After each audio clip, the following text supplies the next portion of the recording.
লকারের তালা খুলেছে, পার্সোনাল, জনগণের নয়, পার্সোনাল খুলে দিয়ে বলছে যা খুশি নিয়ে যাও। তুমি আমাকে আজ একটা মেসেজ দিলে যে নবী আমাকে স্মরণ রেখেছে। জোরে বলুন সুবহানাল্লাহ। উম্মত তো কোটি কোটি আছে, কজনকে নবী স্মরণ রেখেছে এটা জানা দরকার, ঠিক না? ঠিক গো। ভালো তো সবাই বাসি, নবী কজনকে ভালোবাসে এটা আসল বিষয় না। তোমার আমার ভালোবাসা না বাসাতে কি যায় আসে? হুজুর যদি কাউকে পছন্দ করে নেয় তার তো তকদির খুলে গেল।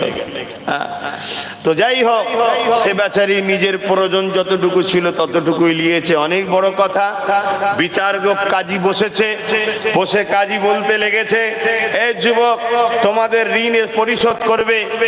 ছেলেটাকে জিজ্ঞেস করতে লেগেছে, এটা তো গতকালকেই দিতে পারতে, এক রাত্রিরে জোগাড় করলে কোথা থেকে? তখন বিচারের কাছে বলার আগে ওই যারা ঋণ দিয়েছিল তারা তিনজন ছিল, তিনজনের কাছ থেকে ধার নিয়েছিল। তিনজনই দাঁড়িয়ে বলছে, কাজী সাহেব আমাদের ভাইকে ঋণ আর শোধ করতে হবে না। কেন? তিনজনই বলছে গত রাত রাসূলুল্লাহ দিদার হয়েছে। জোরে বলুন সুবহানাল্লাহ। নবী বলেছে তোমারই তো ভাই, সে গরিব, ঋণ করেছে, শোধ করতে পারেনি। আল্লাহ তো তোমাদের অর্থ দিয়েছে, আমার মুখের দিকে চেয়ে আমার উম্মতকে মাফ করা গেল না। জোরে বলুন সুবহানাল্লাহ। আর আজকে দেখুন, নবীর উম্মত হয়ে নবীর উম্মতের উপরে দয়া তো দূরের কথা, নবীর উম্মতকে মারছে জালিম অত্যাচারী বেঈমানদের জন্য। সমাজে আছে না নাই? এরা কিয়ামতের দিন নবীর শাফাত পাবে মনে হয়? কোনো দিন সম্ভব নয়। আল্লাহ এদেরকে হেদায়েত করুক। হেদায়েত যদি কপালে না থাকে বেশাক এরা জাহান্নামে যাবে, কেন কোরআনের ঘোষণা এটা। তো যাই হোক, কাজী সাহেবও বলতে লেগেছে যে এই যুবকের পক্ষ থেকে ঋণ আমি শোধ করব। কেন? আল্লাহ নবী আমাকেও খব দেখিয়ে বলেছে, এ কাজী সাহেব, মানে বিচারক, এখন বিচারক বলা হয়, তখন কাজী বলা হতো। তোমারও তো অনেক অর্থ আছে, ছেলেটাকে তুমি বেতের আঘাত দেবে, জেল দেবে বলেছো, কেন তুমি নিজে থেকে শোধ করতে পারলে না? ওটা তো আমার উম্মত, তোমারই তো নবীর উম্মত, তুমি কি শোধ করতে পারলে না? তাহারে আমি এই ছেলের টাকা শোধ করব। যুবক কাঁদে আর বলে, আহা আমার রাসূল কত দয়ালু, উম্মতকে কত খেয়াল রাখে। তখন যুবক বলছে, না তোমাদের পয়সা লাগবে না, গত রাত্রিতে রাসূল পয়সার ব্যবস্থা আমাকেও করে দিয়েছে। জোরে বলুন সুবহানাল্লাহ, আরো জোরে বলুন সুবহানাল্লাহ। দরুদ রুজির রাস্তা খোলে না, খোলে না। আরে আমরা আছড়ে আছড়ে আছড়ে কি পাচ্ছি? হ্যাঁ, ইসলামের হুকুম, বেরোতে হবে, বেরোবার কথা ইসলাম বলেছে, বেরোতে হবে। কিন্তু মনে রাখবেন, পাশাপাশি আল্লাহর রহমত ছাড়া কখনো রুজি পাওয়া যায় না।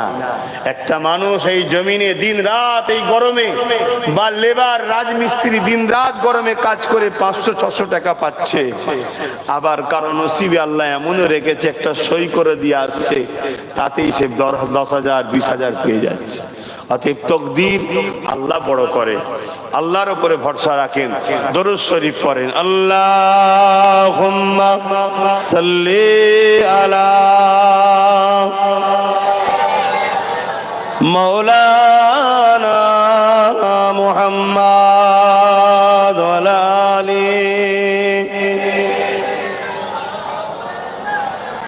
কিছু যদি না মনে করেন একটা কথা বলি, আশা করছি রাখবেন আপনারা, যে সবাই তো এক জায়গায় হলে হয় না। এরকম কেমন ফাঁকা ফাঁকা করে বসে আছেন, দেখতে খারাপ লাগছে। রাসূলের হুকুম তো আছে যে তোমরা কোরআনের মাহফিলে গেলে এক জায়গায় বসবে। হ্যাঁ, রোদ লাগছে নাকি? সব জায়গাটাই তো ছায়া আছে, এখানটা রোদ আছে, এখানটা বসার দরকার নেই। বাকিটা একটু চেষ্টা করেন না, মাহফিলের সৌন্দর্য বাড়বে, এই মাহফিলের সম্মান বাড়বে। আমার কি আছে, 10 জন থাকলে 10 জনকে, 10,000 থাকলে 10 জন, আর একজন থাকলে একজনকে। আমার ডিউটি আছে সত্য কথা বলে যাব। সাদা হে মাহশুর মে লব্বাই লব্বাই, जहां उम्मतों ने पुकारा मोहम्मद,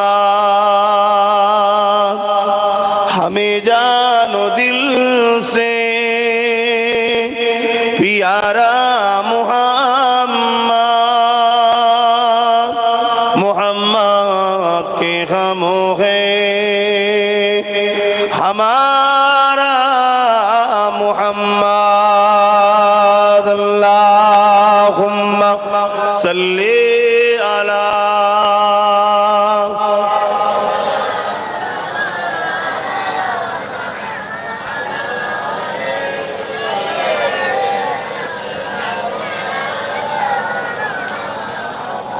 अपने आँखों से देखा मैं मौजूद है, जिनकी खुशबू से महका ऐ सारा जहान। ओ खुशबू नबी के पसीने में है। अल्लाहुम्मा सल्ली अला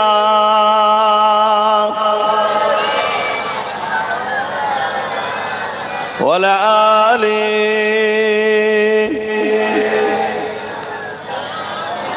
कलमे ला इलाहा इल्लल्लाह, ला इलाहा ला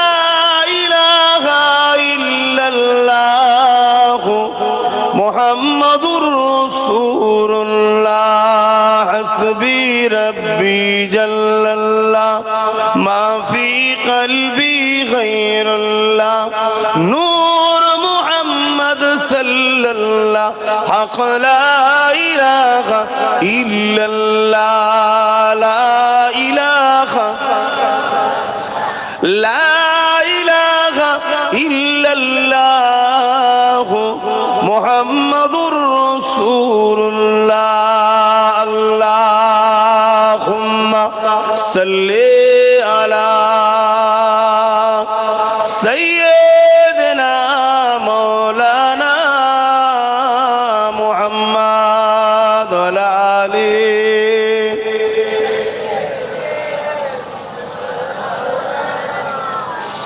আলহামদুলিল্লাহ। আমার আব্বা জানেরা, পর্দা নিশিনা আমার আম্মা জানেরা, বোনেরা, আমার নওজোয়ান তরুণেরা, যুবকেরা, ছোট ছোট বাচ্চারা, উলামা হযরত, হাফিজে কোরআন, ইমাম সাহেব গণেরা, এই দুনিয়া আমাদের জন্য চিরস্থায়ী নয়, কিছুদিনের মেহমান আমরা। কার কতদিন দিয়ে পাঠিয়েছে কেউ জানে না। আল্লাহর হুকুম হবে, ডাক আসবে, চলে যেতে হবে। এই শরীর মায়ের পেটে তৈরি করা হয়েছে, আর এই শরীরের মধ্যে 120 দিন যখন হয়েছিল আল্লাহ রূহকে রেখেছে, জান যেটাকে বলা হয়। আর এই জানটাই শরীর থেকে বেরিয়ে যাবে যেদিন আল্লাহ ডাকবে। এই রূহটা কি? আল্লাহর হুকুম। রূহটা কি? আল্লাহর হুকুম। অতএব কারো কথা শোনে না, এটা আল্লাহর হুকুম, আল্লাহর হুকুমই শোনে। অতএব সময় হবে এই সুন্দর জিসম থেকে, এই শরীর থেকে এই রূহটা বেরিয়ে যাবে। আমার দাদুরও ছিল, পীর আল্লামা আশেকে রসুল জুলফিকার সিদ্দিকী হুজুরের শরীরেও ওই রূহটা ছিল। হুকুম হয়েছে, বেরিয়ে চলে গেছে। আমার পদ্দাদো জবানার মুজাদ্দেদ দাদা হুজুরের শরীরেও ছিল, হুকুম হয়েছে, বেরিয়ে চলে গেছে।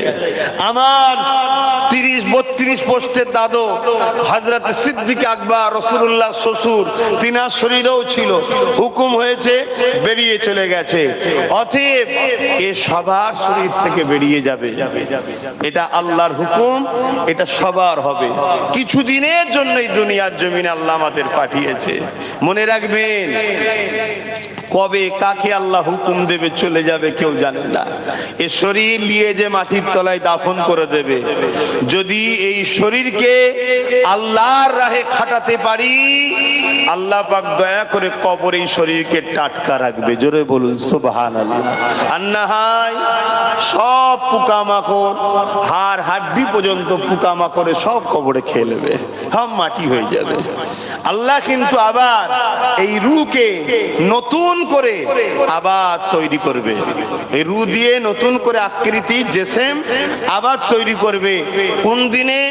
সুম্মা নুফিকা উখরা ফাইযা হুম কিয়ামুন ইয়ানজিরুন, যেদিন হবে ময়দানে মাশর, বিচারের দিন। ওদিন আল্লাহ তুলাবে। কেমন? যেমন মাঠে নাগল দিলে আলু ওঠে, ওই রকম মানুষ জমিন ফেটে উঠতে থাকবে। সেই দিনটা হবে হিসাবের দিন, বিচারের দিন। ওই দিনে কোনো ছায়া থাকবে না, শুধুমাত্র আল্লাহর আরশের ছায়া। এই যে রোদে আজ আমরা পাগল হয়ে যাচ্ছি, এই রোদ কোটি কোটি মাইল দূরে সূর্য আছে, এই তাপ আরো বাড়ানো আল্লাহ, সেটাকে নাবিয়ে মাতার এক বেগদা ইখতিলাফ। আমার বাপ বলেনি, আমার দাদু বলেনি, এটা আমার আল্লাহ বলছে। জোরে বলুন সুবহানাল্লাহ। সেই দিনটা কতদিন হবে? বিচারের দিন। কোরআন বলছে কানা মিকদারু 50 আলফা সানাতিন, 50,000 বছরের একটা দিন হবে। 50,000 বছর যতটা হয়, একটা দিন অত বছরের সমান লম্বা হবে। সব দিকে ওই জমিনে দাঁড়িয়ে থাকতে হবে, এরপরে বিচার শুরু হবে। দাঁড়িয়ে থাকতে হবে এইভাবে 50,000 বছর, তারপরে শুরু হবে বিচার। সেই বিচার আবার কতদিন হবে আল্লাহ ও আল্লাহ রসুল ভালো জানে। কিন্তু 50,000 বছর দাঁড়িয়ে থাকা পর্যন্ত সমস্ত নবীরাও থরথর করে কাঁপবে। আমার রাসূলুল্লাহ গিয়ে যখন আল্লাহর আরশ আজিমের নিচে সেজদায় পড়ে কেঁদে বলবেন, আল্লাহ মানুষ আর পাচ্ছে না, আপনি দয়া করে বিচারটা শুরু করেন। সেইটাকে বলা হয় সাফাআতে কুবরা, বড় সাফাআত, সমস্ত মানুষের জন্য সাফাআত করবে। আল্লাহ নবী পাকের কথা শুনে তিনি দয়াময়, দয়া করে রাসূলুল্লাহর ভালোবাসায়, তার বন্ধুর ভালোবাসায় বিচার শুরু করবে। এই দিনটা কতদিন কেটে গেছে? 50,000 বছর অলরেডি কেটে গেছে। খুব ভালো করে শোনেন, গল্প নয় এটা, এটা গল্প নয়। যিনি বাপের শরীরে সামান্য রস থেকে মায়ের রেহেমে পাঠিয়ে তোমার আমার মতো কোটি কোটি মানুষ তৈরি করছে, আবার আসছে, আবার তৈরি হচ্ছে, আবার আসছে, এই ক্ষমতা যিনা, সেই আল্লাহর কথা বলছি। দুটো চোখ যিনি দিয়েছে, এক একটা চোখে 13,000 26,000 কোটি করে লেন্স আছে। তাই তো এক মুহূর্তে আসমান দেখি, এক মুহূর্তে জমিন দেখি, একটার সাথে আর একটার কোনো কানেকশন নেই। এই বিশাল পাওয়ারের যিনি মালিক, সেই আল্লাহর কথা শোনাচ্ছি। এই যে সামান্য মেম্বারটাকে রাখতে গিয়ে কত খুঁটি ব্যবহার করতে হয়েছে, বিশাল আসমানকে যিনি রেখেছেন কোনো খুঁটি নাই, সেই আল্লাহর কথা শোনাচ্ছি। ভাবেন, নিজের দিকে তাকান, নিজের দিকে কেমন মুখটা লাড়াচ্ছি আর দেখুন কথা বেরোচ্ছে। এই তৈরিটা কার? জোরে বলুন কার? সেই আল্লাহর কথা বলছি। তোমাকে আমাকে দুনিয়ার শয়তানের ধোঁকায় ফেলে দিয়ে আল্লাহ ভুলানো হয়ে গেছে, নবী ভুলানো হয়ে গেছে। এর পিছনে দুটো শক্তি কাজ করছে। একদল মানুষ যারা মানুষের প্রভু হতে চায় ক্ষমতার জোরে, তারা, আর একদল মানুষ তাদেরই পয়সা নিয়ে আমাদের ঘরে আল্লাহ ও রসুল থেকে সরিয়ে দুনিয়া, লোভ, লালসা, গান, জুয়া, নাচ, মেলা, খেলার মধ্যে জড়িয়ে হই হই হই হই করাচ্ছে। আমাদের হুঁশই নাই, এক সেকেন্ডের গ্যারান্টি নাই। ভাত সামনে রয়েছে, হাতও দিয়েছেন, তুলার আগে মৃত্যু হতে পারে। নামাজে দাঁড়িয়েছেন, রুকুতে যাবার আগে মৃত্যু হতে পারে। একদিকে সালাম ফিরিয়েছেন, আর একদিকে ফিরাবার আগে মৃত্যু হয়ে যেতে পারে। অতএব জিন্দেগির কোনো ভরসা নাই, আমরা সেই আল্লাহকে ভুলে গেলাম। শোনেন আমার বাপজানেরা, মায়েরা, বোনেরা, যুবকেরা, ময়দানে মাশর এত কঠিন দিন হবে যেদিন আল্লাহ বিচার নেবে। এই জমিনটা যেমন পুড়ে পুড়ে পুড়ে পুড়ে লোহা লাল হয়, সূর্যের তাপে তো জমিনটা পুড়ে লাল হয়ে যাবে। ওই জমিনের উপর দাঁড়াতে হবে। বাপ ছেলের বুকে পা দিয়ে দাঁড়াবে, ছেলে বাপের বুকে পা দিয়ে দাঁড়াবে, মা মেয়ের বুকে পা দিয়ে দাঁড়াবে, মেয়ে মায়ের বুকে পা দিয়ে দাঁড়াবে। এক কথাই, যার উপরে যার ক্ষমতা চলবে তার বুকের উপরে পা দিয়ে দাঁড়িয়ে যাবে। কেন? জমিনে পা দিতে পারছে না। সেই দিনটা কি হবে? এই গরম আল্লাহ আমাদেরকে সজাগ করার জন্য দিয়েছে। এই তাপ মুমিনদের জন্য সতর্ক, মুমিনরা এই তাপেতে পরিবর্তন হচ্ছে, আর জালিমরা এই তাপেতে আরো হারাম ইনকাম করছে, যাতে একটা এসির জায়গায় দুটো এসি লাগানো যায়। কথা মাথায় ঢুকছে না? ঢুকে না। আর মুমিন এই পাপেতে সতর্ক হচ্ছে, ওরে সর্বনাশ, না না, তওবা কর, তওবা কর, আল্লাহর ঘরে চ, সেজদায় পড়, ডাল ভাত খা, ধোয়া ভাত খা, তাও ভালো, আল্লাহর বিরুদ্ধে যাসনি, আল্লাহর বিরুদ্ধে যাসনি। একই অবস্থা এই পেরেশানের মধ্যে রয়েছে মুমিন। তাহলে আল্লাহ বিমার শাস্তি কখনো কখনো সজাগ করাবার জন্য অনেক কিছু দেয়। মুমিনের লক্ষণ কি? যে বিপদ আসলে বেশি বেশি আল্লাহকে স্মরণ করে, জানতে হবে এর জন্য এই বিপদটা রহমত। জোরে বলুন সুবহানাল্লাহ। আর যে বিপদ আসার পরে আরো খারাপ দিকে চলে যায়, জানতে হবে এই বিপদটা এর জন্য আযাব বা শাস্তি। আমি বুঝতে পারছি? একটু হ্যাঁ কি না বলেন না? আমি আরেকবার বলবো।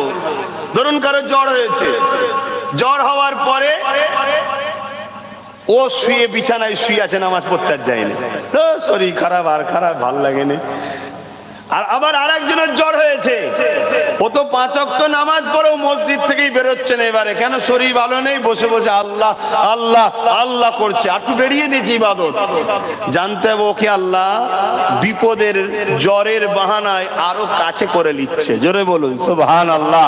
তাই ওকে জ্বর দিয়ে একটা বাহানায় বেশি বেশি করে আল্লাহ ডেকিয়ে নিচ্ছে, আল্লাহর কাছে করে নিচ্ছে। এটা ওর জন্য কিন্তু বিমারটা রহমত, ওই বাহানায় চেঞ্জ হচ্ছে। যেমন কিছুদিন আগে ভাইরাস এসেছিল না, মসজিদ ভর্তি হয়ে যাচ্ছিল কি, আবার অনেকে মসজিদ ভর্তিতে আসে না, এই ভাইরাসের সময়তেই আবার লোককে লুটার জন্য 10 টাকার মাস্ক 100 টাকাতেও বিক্রি করেছে। এই আছে না নাই? তাহলে এর জন্যই ভাইরাস কিন্তু গজব।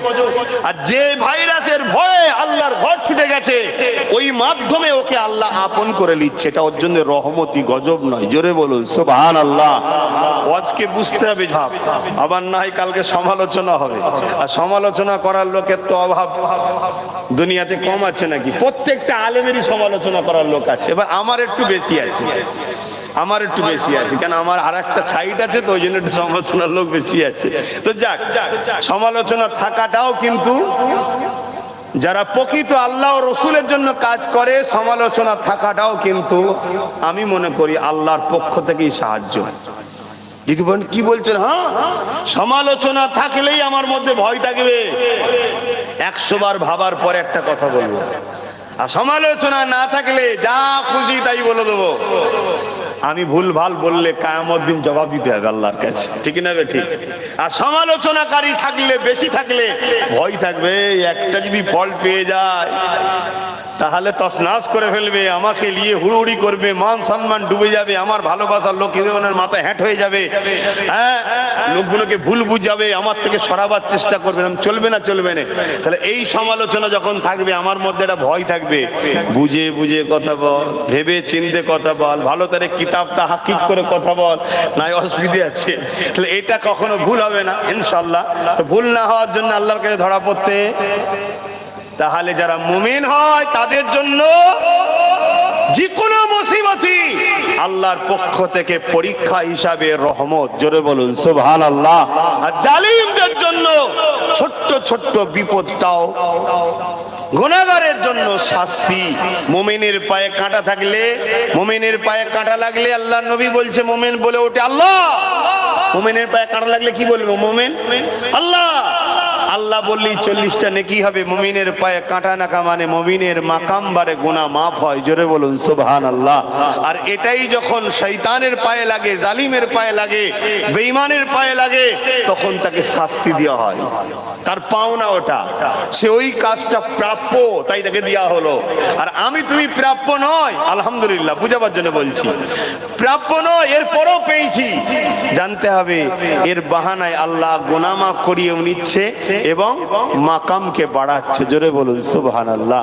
তো আমি যে কথা বলতে যাচ্ছিলাম, গিয়ে চলে গেলাম, যে এই রোদে যদি আজ আমাদের এই হয়, তাহলে ময়দানে মাহশরে কি হবে?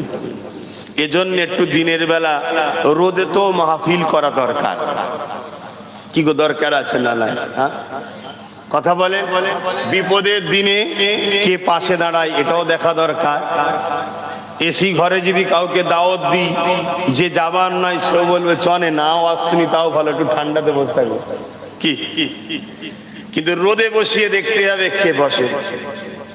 এটা প্রেমের ব্যাপার আছে না নাই? পরীক্ষার ব্যাপার আছে না নাই? সবটাই বা পরীক্ষার ব্যাপার। তাই তো দয়ান নবী বলেছিলেন, চলো মদিনা নবাবী শরীফ থেকে ডাক দিলেন, বদরে 1000-এর উপরে সৈন্য নিয়ে আবু জেহেল এসেছে, কে কে যাবে চলো। আমার আল্লাহ নবীকে না পাঠিয়ে, সাহাবাদের না পাঠিয়ে বদরের জমিন কি তো বলতে পারতো, এই জমিন ফেটে যা, জমিন ফেটে যা। তো চমকে গেলে কেন? বেলুন ফাটলো তো। এখন ভোটের আবহাওয়া চলছে, বোম টোম পড়ছে নাকি চারিদিকে? ওই ভয় আছো নাকি? ওসব ভয় করবে না, ভয় একমাত্র আল্লাহকে করবে। কথা বুঝে আসছে? আল্লাহকে করবে। আল্লাহ যদি তোমাকে সুস্থ রাখে, ভালো রাখে, ক্ষমতা নেই তোমার হাতে কেন, পকেটে কেন, পুরো বোম প্যাকিং করে দিলেও ফাটবে না। আর আল্লাহর যদি হুকুম থাকে, তুমি ঘরের মধ্যে ঢুকে বসে থাকলে মারতে যাবে অন্যজনকে, সেবা লাগবে তোমাকে। কথা বুঝে আসছে না? ওসব আল্লাহর উপর ছেড়ে দাও। তুমি সত্যের পক্ষে আছো কিনা এটা ভাবো। যাক, আল্লাহ নবী বললেন, কে আছো চলো। আচ্ছা বলেন তো, আমার আল্লাহ বদরের জমিনকে তো বলতে পারতো, এই জমিন ফেটে যা। ওই 1000 জন আবু জেহেল বাহিনীকে ঢুকিয়েলে কি আল্লাহর ক্ষমতা আছে না নাই? একটু সবাই বলেন না, ক্ষমতা আছে না নাই? আল্লাহ তা করলেন না কেন? দয়ান নবী, আল্লাহ বলছে আমার বন্ধু, পৃথিবীতে কেউ আছে তার বন্ধু কষ্ট পাচ্ছে, কথা বলে, তার বন্ধুকে লড়াইয়ের ময়দানে যেতে হবে, কত জুলুম হবে, কত কষ্ট করতে হবে। সবে গুটি কত লোক আবার ইসলাম এনেছে। যদি জানতাম বাবা বিশাল সংখ্যা, তা নয়, গবে গুটি কত। কি ব্যাপার না, নবী আমাদের জন্য মডেল। যে কোনো পরিস্থিতিতে মোহাম্মদ রসুল যদি সংখ্যা না দেখে অন্যায়ের বিরুদ্ধে এগিয়ে যায়, তুমি নবীর গোলাম হয়ে, উম্মত হয়ে, আল্লাহর দাস হয়ে সংখ্যা দেখবে না, তোমাকে আগাতে হবে। তুমি আমি আব্বাস সিদ্দিকী কোন লাশ সাহেব, মুহাম্মদ সাল্লাল্লাহু আলাইহি ওয়াসাল্লামের পায়ের জুতোর ধুলো আব্বাস সিদ্দিকী হতে পেরেছে কি সন্দেহ আছে? হ্যাঁ, তোমাকে আমি বললে হয়তো তোমার প্রেস্টিজে লাগতে পারে। আমি আমার কথা বলছি, মুহাম্মদ সাল্লাল্লাহু আলাইহি ওয়াসাল্লাম যে ঘোড়া চাপতেন, ওই ঘোড়ার পায়ের খুঁড়ে যে বালি লাগতো, ওই ধুলো বালিটা আব্বাস সিদ্দিকী হতে পেরেছি কি আমার জানা না। ওটা আমার থেকে মনে হয় অনেক দামি জিনিস। কথা শুনছেন? হ্যাঁ হ্যাঁ, এটা ইমানদারের কথা শোনো, এটা ইমান। তিনি যদি 313 জনকে নিয়ে 1000-এর মোকাবেলায় আগিয়ে যায়, একবার সংখ্যার দিকে তাকাইনি, 313 জনের হাতে কি আছে দেখেনি, অথচ 1000-এর হাতে অস্ত্র ছিল, 1000-এর দিকে ঢাল ছিল, 1000-এর দিকে বল্লম ছিল, 1000 জন ঘোড়া উট হাতির পিছনে পিঠে চেপে আছে, তাদের গায়ে যুদ্ধের লেবাস আছে। 313 জন, কারো পায়ে জুতো আছে তো কারো পায়ে আছে ছিঁড়া ফাটা, কারো গায়ে জামা আছে তো জামা ছিঁড়া ফাটা, খাজুরের ডাল নিয়ে হেঁটে হেঁটে যাচ্ছে এই গরম মরুভূমির ওপর দিয়ে। বদরের জমিনে সংখ্যাটাও মাত্র 313 জন। ক্ষুধার্ত, গরিব, দুর্বল শরীর নিয়ে একবার রাসূলুল্লাহ ভাবেনি আর দেখেনি যে 313 জন লে কি হবে। কথা কিছু বুঝছেন? নবী তো আমাদের জন্য মডেল। সবে কিয়ামত পর্যন্ত আমার উম্মত আমি মুহাম্মদ রাসূলকে মডেল বলে মানবে। যুগে যুগে যত অত্যাচারী আবু জেহেল শাসক আসবে, আমার উম্মত একাও যদি থাকে তার বিরুদ্ধে কথা বলবে, তার বিরুদ্ধে রুখে দাঁড়াবে, তার বিরুদ্ধে সংগ্রাম করবে। আমার উম্মত যেন একবারও না ভাবে যে আমি একা কি করব। কিছু বুঝে আসছে? কিন্তু আজ আমরা ভাবি না কি হবে, কি হবে, এই কজনলে কি হবে, ওর হাতে সব, ওর কাছে সব, ওর পাওয়ার আছে, ওর ফোর্স আছে, ওর মেশিন আছে, ওর এই আছে, সব ভাবে না। এটা কেন ভাবনা? এটা ঢুকানো হয়েছে। এটাই হলো পশ্চিমা দুনিয়াদের ঘোল। এটা খাওয়ানো হয়েছে, আমাদের ব্রেনে ঢুকিয়ে দেওয়া হয়েছে। কেন? আমাদের যদি ভেতরটা মুহাম্মদ রাসূলের প্রেম ভরে থাকে, আল্লাহর উপরে অগাধ ভরসা থাকে, বিশ্বাস থাকে, তাহলে একটা মঈনুদ্দিনই যথেষ্ট পুরো দেশের জালিমের বিরুদ্ধে। জোরে বলুন সুবহানাল্লাহ। কি গো, মঈনুদ্দিন আজমিরি করেছে না করেনি? হ্যাঁ, কিন্তু আমাদের মধ্যে সেটা আছে কেন আমাদেরকে প্ল্যান করে খারাপ করা হয়েছে। এবার আমি আব্বাস সিদ্দিকী যদি নতুন করে আপনাদের মধ্যে সেই চেতনা, সেই ভালোবাসা, সেই ভরসা, সেই সাহসিকতা, সেই বীরত্ব, সেই মহাপুরুষদের উত্তরসূরি তোমরা তোমাদের ঘরে যদি বুঝিয়ে তোমাদের মধ্যে ঢুকাতে চায়, তাহলে আমার দুশ্মন বাড়বে না কমবে? জোরে বলুন না। হ্যাঁ বাড়বে। তখন আমার পিছনে সমালোচনা হবে না? হবে না? এ তো কমন ব্যাপার, এ তো কমন।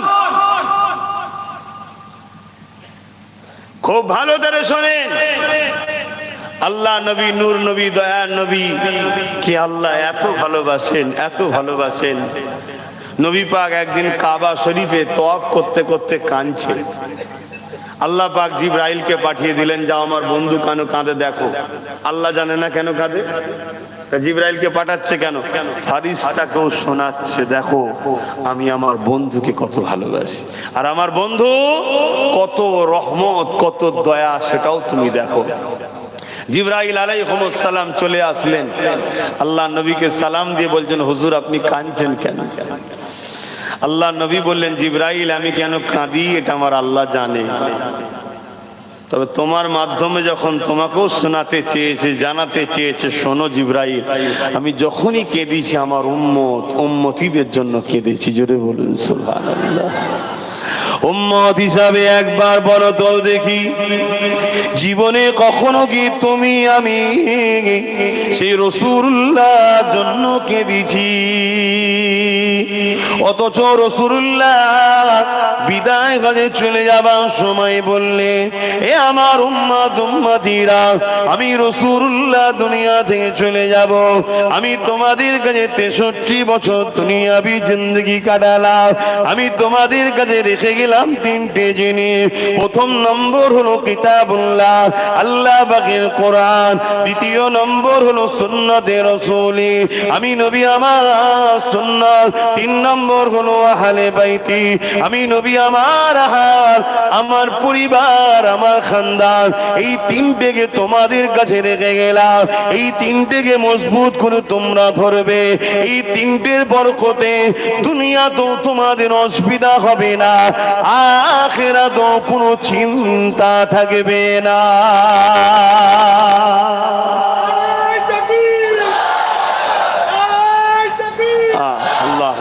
ভেবে দেখুন, তাহলে রসুলকে যদি আমরা ভালোবাসতাম, তাহলে নবী কটা যে রেখে গেলে ধরতে বলেছেন না? বলেন, ধরিছি আমরা? কোরআন কই ধরিছি? কোরআন তো ঘরে কিনে একটা রাখতে রেখেছি, ধুলো পড়ে গেলেও দেখার সময় নেই। দ্বিতীয় নম্বর কি? রাসূলের সুন্নাহ, নবীর সুন্নাহ কি নবী যেটা করেছে আমরা করি? বলো। 3 নম্বর হলো আহলে বাইতি, নবী বলেন আমার আহাল, আমার পরিবার, আমার খানদান, তাদের নেতৃত্ব মানো, তাদেরকে ধরো। আমরা ধরিছি? যেমন বাংলা পূর্ব ভারতের জমিনে নেতৃত্ব দিবার জন্য নবী বংশের আওলাদ মুজাদ্দিদুল জামান সৈয়দনা আবু বকর সিদ্দিক দাদা হুজুর রাহমাতুল্লাহ আলাইহিকে আল্লাহ পাঠিয়েছিলেন, তেনার খলিফারা বা আপনাদের পূর্বপুরুষরা তিনাকে ধরার মতো করে ধরেছে। জোরে বলুন সুবহানাল্লাহ। আপনারা ধরেছেন সেইভাবে? তার আওলাদরাও রয়েছে, তো এখন সেভাবে কি ধরি? ধরি না।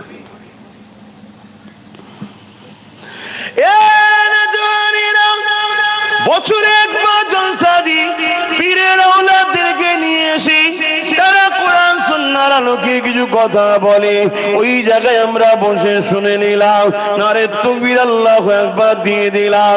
কিন্তু যে কথাগুলো বলে গেল, ওই কথাগুলো কি জীবনে আখলাকে চলার পথে কতটা মানতে পারলাম?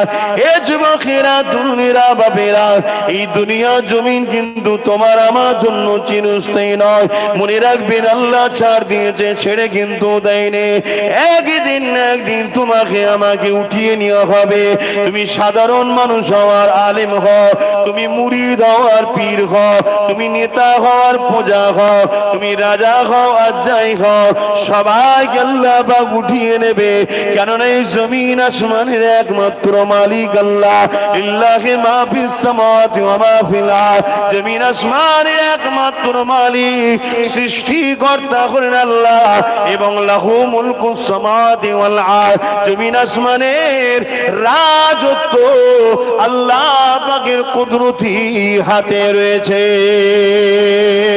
এ যুবকেরা, তরুণেরা, এ আমার নবী পাকের উম্মত উম্মতিরা, আল্লাহ পাকের দুনিয়া জমিনে বহুত লোভের জিনিস রেখেছে। এই লোভের জিনিস দিয়ে তো তোমাকে আমাকে পরীক্ষা নেওয়া হবে। তুমি আমি যদি আব্বা ইব্রাহিমের মতো প্রেমের পরীক্ষায় পাশ করতে পারি, তাহলে 4000 বছর আগে চলে যাওয়ার পর আজ ইব্রাহিম নবীকে ইয়াদ সবাই রেখেছে। কেননা ইব্রাহিম নবী আল্লাহকে দিলে জায়গা দিয়েছিল, ইব্রাহিম নবী আল্লাহকে ভয় করেছিল। এই পৃথিবীর আগুন ইব্রাহিম নবীকে পুরাতে পারেনি, জাহান্নামের আগুনও ইব্রাহিম নবীকে ভয় করবে। কেননা আল্লাহর প্রেমের আগুন ইব্রাহিম নবীর দিলে এমন ভাবে ছিল। এ যুবকেরা, তরুণেরা, বাবেরা, ইব্রাহিম নবী হলো তোমার আমার আব্বা জান, তিনি মুসলিম জাতির পিতা। এই জমিনের উপরে যখন তিনি আসে, আল্লাহ বা তিনাকে পাঠিয়েছিলেন নায়ের বাণী মানুষের কাছে পৌঁছে দিবার জন্য, যেটা আজকে উলামা হাজরাতরা করছে। আর কোন নবী আসবে না, আমার নবী হলেন শেষ নবী। ওই কাজ এখন উলামারা করতে লেগেছে। এ যুবকেরা, তরুণীরা, বেরা, ইব্রাহিম নবী যখন নায়ের কথা বলতে লেগেছে, ইনসাফের কথা বলতে লেগেছে, ইনসানিয়াতের কথা বলতে লেগেছে, একত্ববাদের কথা বলতে লেগেছে, এক কথায় আল্লাহর দ্বীন ইসলামের কথা বলতে লেগেছে, তৎকালীন সময় ক্ষমতাশালী পৃথিবীর রাজা নমরুদ ইব্রাহিম নবীর বিরুদ্ধে লেগে গেল। ইব্রাহিম নবীকে খতম করার জন্য প্রচন্ড আগুন তৈরি করলো, যে আগুনের কাছে যাবার মতো কোনো উপায় ছিল না। দূর থেকে আগুনে কপিকল করে ফেলার ব্যবস্থা করলো। এত তাপ বেড়ে গেছে, ইব্রাহিম নবীকে যে ফেলবে, কাছে যাবার কোনো সাহস হতে লেগেছে না।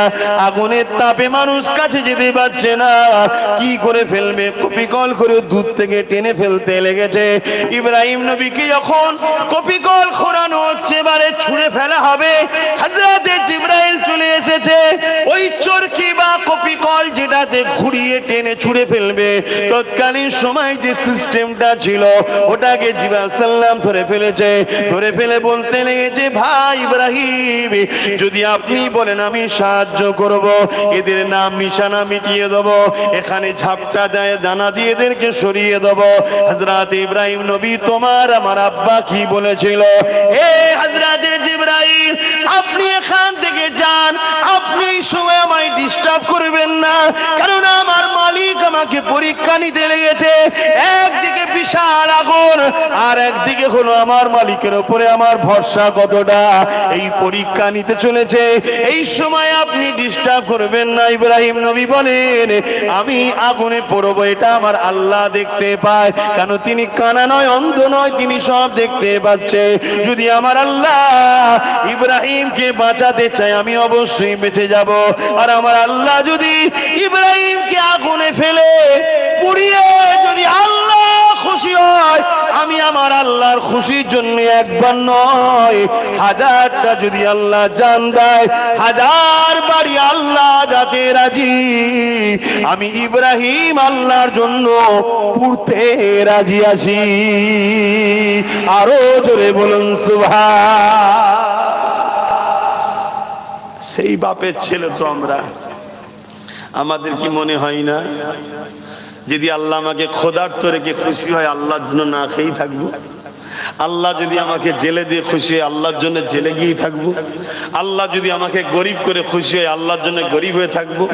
আল্লাহ যদি আমাকে বড় লোক করে দান করিয়ে সব শেষ করিয়ে দিতে বলে, আমি তাই করি, শেষ করব, আল্লাহর জন্য করব। এই চিন্তা কি আমাদের মধ্যে কখনো আসে? আসে না। কেন আসে না? আমাদের বাপ দাদা তো খারাপ ঘরের ছিল না, আমাদের বাপ দাদু তো খারাপ ঘরের লোক নয়। খারাপ ছিল নাকি তোমাদের দাদুরা? আর মুরব্বী আব্বা জানের আব্বারা কি খারাপ ছিল? আল্লাহর অনেক ভালো মানুষ ছিল। এরকম হয়ে গেলাম কেন আমরা? আমাদেরকে ওই পশ্চিমা দুনিয়ার নেশায় ঢুকানো হয়েছে। আমাদেরকে চতুর্দিক দিয়ে ধরে টানা হচ্ছে, এইদিকে আয়, জলসাই যে কি হবে, নাচ দেখবি আয়, জলসাই যে কি হবে, মেলা হচ্ছে চ, জলসাই যে কি হবে, খেলা হবে চ, জলসাইকে কি হবে, এলে নেশা কর, জলসাইকে কি হবে, এলে 200-500 টাকা ফ্রিতে পাওয়া যাবে ওখানে চ। এইরকম করে চারিদিক দিয়ে আমাদেরকে আঁচড়ে আঁচড়ে আঁচড়ে আঁচড়ে দুনিয়াদার বানিয়ে দেওয়া হয়েছে, আমাদের খেয়ালই নাই। দুনিয়াদারি করতে হবে, পাখে থাকতে হবে, গায়ে কাদা লাগালে হবে না। দুনিয়াদার করতে হবে, সংসার করতে হবে, সন্তানকে মানুষ করতে হবে। ব্যবসা করাটাও ইবাদত, ব্যবসা করলে নেকি হয়। আপনি হালাল ইনকাম করবেন, খাবেন, আপনি সব দেবে আল্লাহ। জোরে বলুন সুবহানাল্লাহ। কিন্তু দালালির নাম ইসলাম নয়, হালাল ইনকাম করার নাম ইসলাম। কিন্তু আজকে আমরা দালাল হয়ে গেছি। খারাপ নেবেন না, মাফ করবেন, আমি কাউকে ব্যক্তিগত আঘাত দিচ্ছি না, কিন্তু সত্য কথা বলছি। আপনারা খেয়াল করে ঠান্ডা মাথায় আজকে রাত্রিরে শোবার সময় একটু ভাববেন তোমার এই কথাটা। আপনাদের প্রত্যেকের গলায়, প্রত্যেকের কথা বলে যাচ্ছে, আমি কাউকে ছোট বড় অপমান করতে চাইছি না, সত্যটা কথা বলছি। প্রত্যেকের গলায় একটা অদৃশ্য বেল লাগানো আছে, দেখুন তো। আজকে ঠান্ডা মাথায় ঘরে গিয়ে শোবেন যখন, একটু চিন্তা করে দেখবেন আমাদের প্রত্যেকের গলায় একটা অদৃশ্য বেল লাগানো আছে। আমরা কথা বলতে গেলে ভাবতে হয় যে ও নারাজ হবে না তো, ও অখুশি হবে না তো, ও বেজার হয়ে যাবে না তো, ও নারাজ হয়ে যাবে না তো। একবারও আমরা কেউ ভাবি না এই কথাতে আল্লাহ বেজার হবে না তো, এটা ভাবি না আমরা। কেন? আমাদের গলা থেকে আল্লাহর দাসত্বের বেল খুলে গেছে, খুলে গিয়ে দুনিয়ার নকল প্রভুদের বেল পড়ানো হয়ে গেছে। আমরা তাই এদের কথা ভাবি, আল্লাহর কথা ভাবি না। আর যাদের গলায় আল্লাহর বেল এখনো লাগানো আছে এই সমাজে আছে, নেই বলবো না, সেটা খুব কম, খুব কম। যেমন সমাজ থেকে অনেক শাকসবজি দেখবেন উঠেই যাচ্ছে, খাদ্য। ব্যাংক দেখা যায়, ব্যাংক ভাই, ব্যাংক দেখা যায় আর সমাজে একদম কম না, বিরল। হাদিস পাকের মধ্যে আছে, আল্লাহ নবী বলছে কিয়ামতের একটা আলামত, ব্যাংক উঠে যাবে। সমাজে ব্যাংকই দেখা যাবে না। কথা বুঝে আসছে? দেখুন আগে যেভাবে পাওয়া যায় তখন দেখা যায় নেই বলতে গেলেই চলে। ঠিক সমাজে থেকে আস্তে আস্তে আস্তে আস্তে ওই রকম দ্বারা খুব রেয়ার মানুষ, ভালো ভালো মানুষগুলোকে আল্লাহ উঠিয়ে নেবে, উঠিয়ে নেবে। আমরা প্রতিনিধিত্ব, আমরা অভিভাবক, গার্জেনহীন হয়ে যাব। এখানে গার্জেন শুধু বাপ হয় না, সমাজের হাক্কানি উলামা, নবীর ওয়ারিস, তারাও কিন্তু আপনাদের গার্জেন। আজকে হাক্কানি উলামা, নবীর ওয়ারিসরা আপনাদের গার্জেন। তাদের মধ্যে বেশিরভাগ সব উঠিয়ে নেওয়া হচ্ছে, দেখুন খেয়াল করে। বা অনেকে হক কথা বলার জন্য তাকে জেলে ভরে গ্যারেজ করে দেওয়া হচ্ছে, দেখুন আপনাদের। আর যারা জেলে ভরছে তাদেরকে শক্তিশালী কিন্তু আমরাই করে রেখেছি। আবার খেয়াল করে দেখুন, তার মানে আমাদেরই উলামাদের ঘরে, আমাদেরই অভিভাবকদের ঘরে পিছন দিয়ে ঘুরিয়ে আমরাই জেলে ভরছি। এই সমাজে হচ্ছে না, হয় না? দেখুন খেয়াল করে। এগুলো তো রাসূলুল্লাহর ভবিষ্যৎবাণী, শুনবেন না শুনবেন না? কথা বলেন, শুনবেন না শুনবেন না? কিন্তু এগুলো শুনতে গেলে আপনাদের ভেতর প্রশ্ন করে, এ যেন আমার দলের লোকের বিরুদ্ধে বিরুদ্ধে কথাটা হচ্ছে যেন, এই মনের মধ্যে হয় না, হয় না? এইটা হচ্ছে কেন? আপনার কাছে ইসলামের থেকে এই দুনিয়ার দলগুলো আগে হয়ে গেছে। ওইখানে যখন বসে শোনেন তখন ইসলাম বিরোধী অনেক কথা হয়, তখন কিন্তু আপনার মধ্যে একবারও জাগে নেই এই কথা যেন আমার ইসলামের বিরুদ্ধে বিরুদ্ধে হচ্ছে, তখন মনে হয় না। আর উলামারা যখন বলে তখন আপনার মনের মধ্যে হচ্ছে এই যেন ঘুষ খাওয়ার কথা বলে, এই যেন আমার দলের বিরুদ্ধে বিরুদ্ধে মনে হচ্ছে না। যে যারটা মনে হয়, যার যার সবটাই তো ঘুষখোর, ভালো কার কোনটা আছে তা সবাই মনের মধ্যে হয় না, হয় না? এটা কথাটা সারাদিন কেন আমাদেরকে গোলাম বানানো হয়েছে? আমাদের মধ্যে এই জিনিসটাকে আস্তে আস্তে আস্তে আস্তে ঢুকানো হচ্ছে, আমরা বুঝতে পারছি না। হারাম খাদ্যের মাধ্যমে, হারাম অর্থের মাধ্যমে, কথা বুঝে আসছে, হারাম কাজকে সাপোর্ট করার মাধ্যমে। আমার উলামা হযরতরা আছেন, বলবেন আমি কি কোরআন হাদিসের বাইরে কিছু বলছি না তো? আমার দিনের কথা তো আপনাদের শোনাচ্ছি। কেন? আমার দিনটা কি? আমি তো আবার বললাম, সুদ খেয়ে নামাজ পড়ার নাম ইসলাম নয়, ঘুষ খেয়ে রোজা রাখার নাম ইসলাম নয়, এতিমকে মেরে কাঁদিয়ে হজ করার নাম ইসলাম নয়। ইসলাম এতিমকে দাও, তুমি আল্লাহকে সিজদা করো, কিন্তু তোমার পরনা জামাটাও যেন হারামের পয়সাই না থাকে, ওই সেজদা আল্লাহ লাই। জোরে বলুন সুবহানাল্লাহ। এই কথা আজ আমার সমাজ শুনতে চাইছে না তো, আমার সমাজ শুনতে চাইছে না তো। আল্লাহ নবী বললেন আখেরি জামানার একটা বড় আলামত, হালাল রেজেক পাওয়া যাবে না, হালাল রেজেক পাওয়া যাবে না। বলুন, নিজেকে নিজে প্রশ্ন করুন, আমরা হালাল রেজেকের উপরে কজন আছি? এবারে বলুন, এই ওয়াজ আজকের বাজারে চলবে? আর ওয়াজ থেকে বলা হয় ইসলাম বলার নাম। আপনি বলবেন কেন হুজুর কিছু ঘটনা টটনা বলে চলে যান না? ঘটনা বললে আমার পেট চলবে, সমাজ চলবে না। আমি আবার বলছি, ঘটনার প্রয়োজন আছে, আমি অস্বীকার করছি না, কিন্তু ঘটনা শুধু শোনালে আমার পেটটা চলে যাবে। যত ঘটনা বলবো তখন সব দলই বলে বাহ বাহ এই হুজুরটা লিয়াই, এটা ঠিক আছে, কোন নিরপেক্ষ কত সুন্দর ঘটনা বলে চলে গেল, সব ভালো সব ভালো সব ভালো। আমার পেট আরো ভালো চলবে, একটার জায়গায় তখন 5টা 6টা করে জলসা করা যাবে। কথা বুঝে আসছে? ভুল বলছি নাকি? পেট আরো ভালো চলবে, ইনকাম আমার ভালো হবে, কিন্তু সমাজ ঠিক থাকবে। আমরা অনেকে জানি না রাসূল পাক সাল্লাল্লাহু আলাইহি সাল্লাম এই পৃথিবীর জমিনে নবুয়াতের ঘোষণার পরে কি কাজ করেছিল। খারাপ নেবেন না, আমি কাউকে ছোট করছি না, এটা বাপ বেটার আলোচনা, ভাই ভাইয়ের আলোচনা। একটু বলুন তো আমার নবী কত খ্রিস্টাব্দে এসেছে দুনিয়ায়? বলুন। 570। নবী নবুয়াতের ঘোষণা দিয়েছে কবে? কত বছর বয়সে? বলো বলো। 40। তা 570 এর সঙ্গে 40 যোগ করলে কত হয়? 610। এই 610টা মনে রাখেন। এখানে আর একটা কথা জিজ্ঞেস করি, নবী 40 বছর বয়সে নবুয়াতের ঘোষণা দিয়েছে, নবুয়াতের কাজ শুরু করেছে, কিন্তু নবী ছিল কবে? বলেন। পৃথিবী শুধু না, কোনো কিছুই যখন ছিল না, কোনো কিছুই তখন ছিল না, তখন মোহাম্মদ রসুল আল্লাহর কুদরতি কাছে মোহাম্মদ রসুল হিসাবে ছিলেন। জোরে বলুন সুবহানাল্লাহ। তার প্রমাণ সূরা ইয়াসিন। তার প্রমাণ কি? সূরা ইয়াসিন। ইয়াসিন কার নাম? জোরে বলছে না তো। ইয়াসিন কার নাম? তাহলে বলুন, খারাপ লিখছেন আমার কথা? জিজ্ঞেস করছি বলে। যে বলতে পারবে উলামারা ছাড়া, তাকে 1000 টাকা নগদ পুরস্কার দেওয়া হয়। বলুন ইয়াসিন খান না? হ্যাঁ, কে বলছেন? একটু উঠে বলুন, নয়তো বুঝা যাচ্ছে না। উঠে বলুন।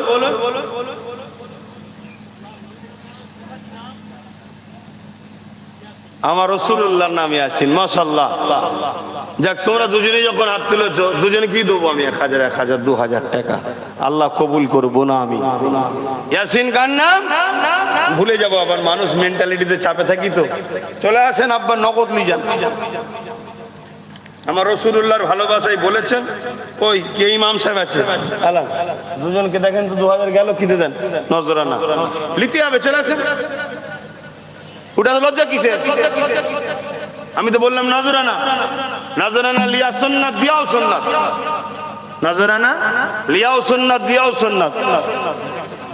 না দেন না, আমি কথা বলছি। ওইদিকে আছেন, ওইদিকে দেন। ইমাম সাহেবেরও সম্মান আছে না? না, এদিকে আছেন। আপনি আছেন আব্বা, অসুবিধা নেই, আসেন। এই চেতনা ফিরবে, এটা ফিরবে সমাজের মধ্যে। আগামী দিন বাচ্চাদের মধ্যে শিক্ষা চেতনা আসবে। শোনেন খুব ভালো করে, আমি কি বলছি শুনছেন? তাহলে ইয়াসিন কার নাম? আমার রাসূলুল্লাহর নাম। জোরে বলুন সুবহানাল্লাহ। যখন কোনো কিছু ছিল না, দেন আমার আব্বাকে নজরানা দেন। যখন কোনো, আচ্ছা এখানে বাচ্চাদেরকে খাইয়ে দেবেন, আপনি বাচ্চাদেরকে দেবেন, ঠিক আছে বসো। আচ্ছা মা আছে দেবেন। আমি যখন নিয়ত করেছি কাজ মিটে গেছে। দাদা মা আছে, দাদা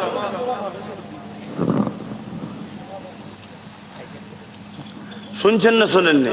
আপনাদের অসুবিধা হচ্ছে আলোচনা, ভালো করে বুঝুন। যখন কিছুই ছিল না, আমার আল্লাহ তখন ডাক দিচ্ছে, ইয়াসিন ওয়াল কুরআনিল হাকীম। হে ইয়াসিন, কেউ থাকলে তবে তাকে ডাকছে হে আমার ইয়াসিন। কিভাবে ডাকা হচ্ছে বুঝাবার জন্য বলছি।